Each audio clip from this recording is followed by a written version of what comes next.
Hey guys, good morning, welcome back to my channel. I hope आप सब अच्छे हो। तो गाइस आज करने वाले हैं प्रॉफिट एंड लॉस। तो काफी प्यारी क्लास होने वाली है और काफी सारी क्लास होंगी, इन क्लासों को आप देख लेना। उससे पहले अगर आपने हमारे चैनल को सब्सक्राइब नहीं किया, प्लीज चैनल को सब्सक्राइब कीजिए और ज़्यादा से ज़्यादा सपोर्ट कीजिए। फटाफट से करेंगे प्यारे प्यारे क्वेश्चन और हर एग्जाम की आपको तैयारी कराऊंगा बिल्कुल ईजी में। तो फटाफट से कर लेते हैं इंपॉर्टेंट क्वेश्चन, ठीक है। और हर टाइप हम लेके चलेंगे और आप प्ले लिस्ट में जरूर देख लें और आपको कहीं जाने की जरूरत नहीं है, ठीक है।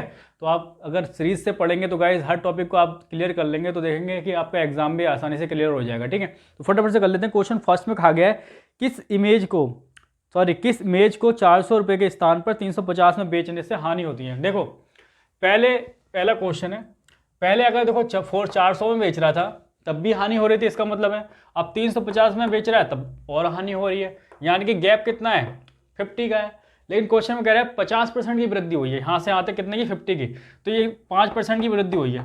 ये 5% किसके बराबर हो जाएगा 50 के बराबर हो जाएगा। यहाँ से 1% निकालने के लिए क्या करना पड़ेगा, 1% की वैल्यू यहाँ कितनी जाएगी 10 आ जाएगी, तो 100% की वैल्यू कितनी आ जाएगी 100% आ जाएगी 1000 और ये आपका आंसर हो जाएगा। लिख लो फटाफट से।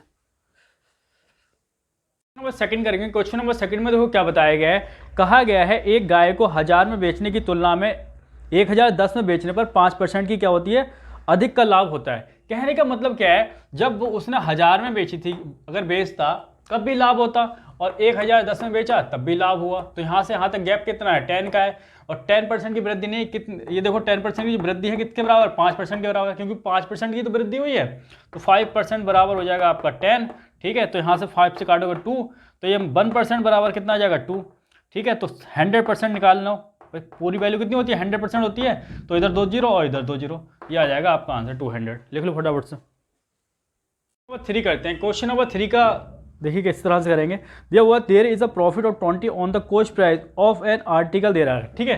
देखो 20% का मतलब क्या है, किसी आर्टिकल में 20% का प्रॉफिट होता है, तो इसको क्या लिखेंगे 20/100 लिखेंगे, काट दो किस पे जाएगा 5 पे जाएगा, तो ये जाएगा 1/5, ठीक है। अगर कॉस्ट प्राइस 5 होता, ठीक है, उससे एक ज़्यादा यानी कि 20% एक ज़्यादा 6 में भेज देता, ये क्या हो जाएगा आपका सेलिंग प्राइस हो जाएगा 6, ठीक है। तो आपसे पूछा गया है लाभ का प्रतिशत क्या होगा विक्रय मूल्य पर, ठीक है। तो लाभ तो 1 का हो रहा है और विक्रय मूल्य पर बताना है, विक्रय मूल्य कितना है 6 मल्टीप्लाई बाई 100। जब इसको सॉल्व करोगे तो आ जाएगा 16/2/3%, यही आपका आंसर आ जाएगा। लिख लीजिए फटाफट से।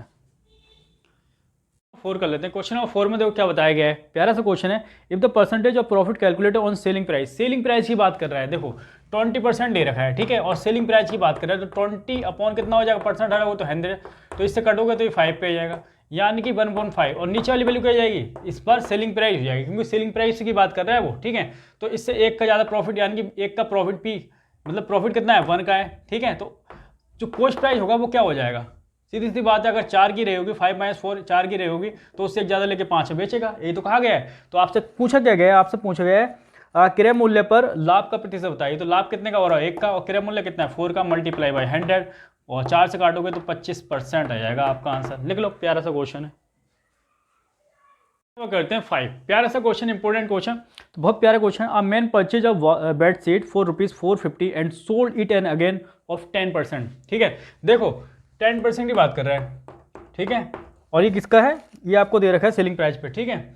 तो बस ये 10 बाई कितना हो जाएगा 100 हो जाएगा, काट दोगे तो 10 पे ही आएगा 1/10 हो जागा। अच्छा ये वाली जो वैल्यू आ गई ये होगी आपकी सेलिंग प्राइस, क्योंकि सेलिंग प्राइस पे ही निकाला गया है, ठीक है।